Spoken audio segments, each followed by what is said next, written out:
Hello and welcome to the Tonikowa project file walkthrough. In this video I'm going to be explaining some of the mixing decisions I made and little samples here and there and basically how I put the whole thing together. Let's jump right into it. This mashup was more or less quite straightforward in that I'm basically using well actually I am cutting between various versions of the same song.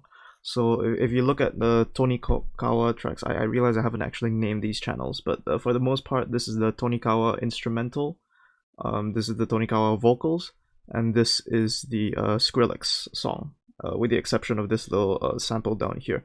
But for the most part, yeah, that's sort of where all these tracks are. And if you notice, if let me turn this track off. I'm cutting between a bunch of different filtered acapellas and instrumentals and the actual song because I felt that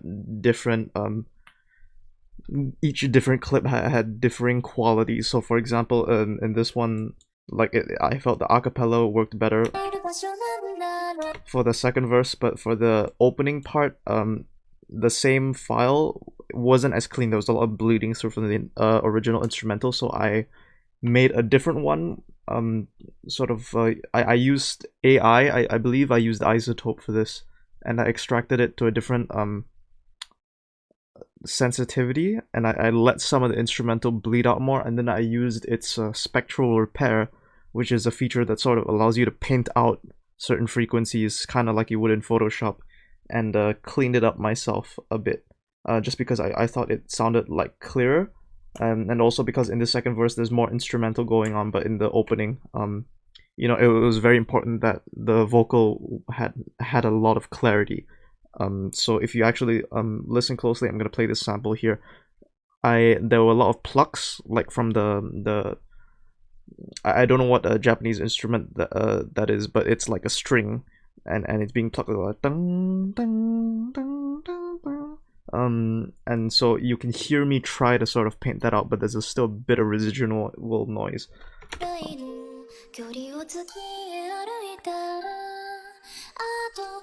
Yeah, so you should be able to hear when those plucks are trying to come in. I painted out those notes as best I could, so you just have the Face My Fears instrumental. And then over here, as it transitions into this build-up,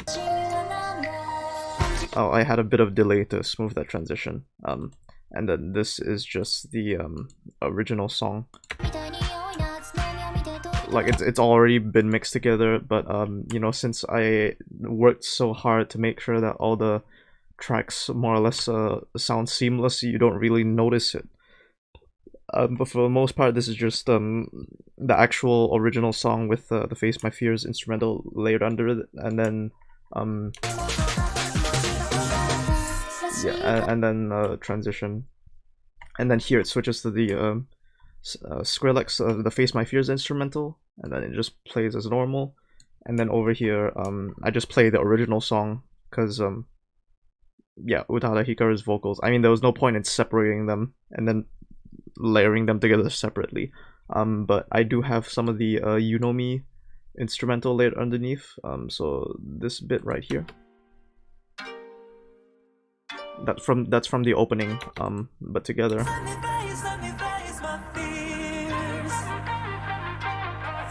Yeah. So that's sort of layered in the background, and then I believe this is from the bridge or some part of the middle of the song as well.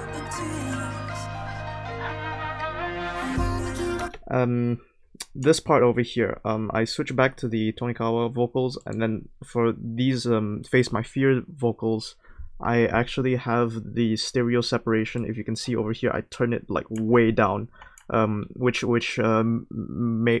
basically, actually no, the separation is up, so that the mix is more to the side. And the reason I did that is because I sort of want this to be a background vocal, and since the Tonikowa vocal is already kind of in the center, allowing you to like focus on it and then allowing your ear to hook on to that, I wanted this to be the main thing, so I pushed these vocals to the side. and then but since they're coming back here later for like the final bit, I turned the stereo separation back to normal. But just for this part, I widened it like crazy, just to sort of push it aside, allow you to focus on the Unomi vocals. And then this part I have not touched at all. But yeah. Yeah. Big solo going on here. I did not feel I could put in anything without sort of taking away from how strong the original song is going, because like holy shit, what a banger of an opening. Like for real, the reason I made this mashup is because the Tonikawa opening, like this shit goes hard, way harder than a rom-com opening theme needed to. But you know, I love it. It's a fantastic song. Totally caught me off guard when I heard it for the first time. I was like, whoa, what a banger. Anyways, yeah, layer the Face My Fears vocals back in here, and it transitions back. And I actually, this Skrillex sample is very interesting. I extracted this using Isotope as well. And in the Isotope, sort of the music rebalance thing, which is what the AI uses to pick out vocals from instrumentals. There's 4 settings. There's bass, there's percussions or drums, there's vocals, and then everything else. I guess others would qualify for like higher end instruments that don't necessarily fall into bass or drums, so like synths and stuff. To obtain this sample, I pretty much just turned down the bass and percussion and let everything else hear. So if you listen to this sample, it's actually not perfectly extracted, but you know, because everything else is going on in the instrumental, you don't really hear it.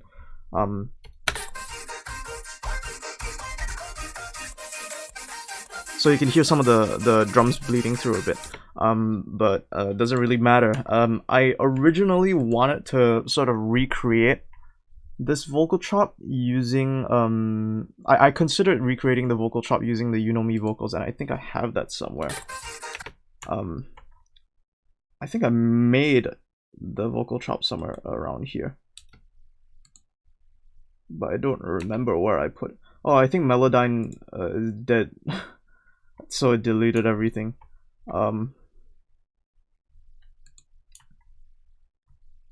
that's what is this?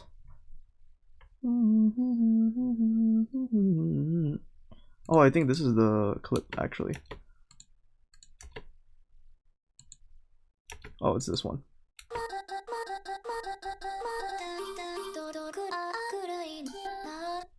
So I had that chop ready, and I considered tuning it in Melodyne, but you know, after like all this processing, I think this channel, if you look at all the effects I tried to go through to make it sound good, I was like, nah, it's still not as good as the original Skrillex sample, so I just pulled that out from the original track, and I was like, okay, this sounds really aggressive and in your face. How do I make it sit well in the mix? And the answer was pretty much just a very simple EQ where I scooped out a lot of the mids, and it just it fit right in.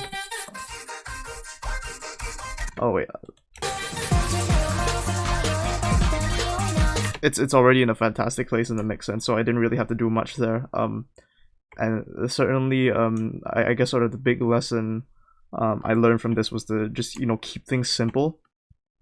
And more often than not, it'll turn out just as fine as if like I put in all this effort into making the vocal chop.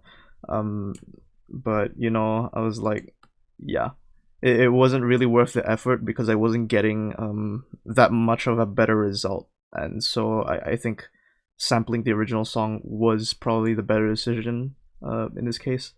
And yeah, the ending is pretty much just straightforward. I just have the vocals on top of the you know me instrumental. But yeah, that's about everything that went into this track. Like I said, relatively straightforward. I tried making it really complicated, but it didn't really work out, so I just, you know, kept it simple, and I think the idea worked just fine. Thank you very much for watching, and I hope you learned something. See you in the next one.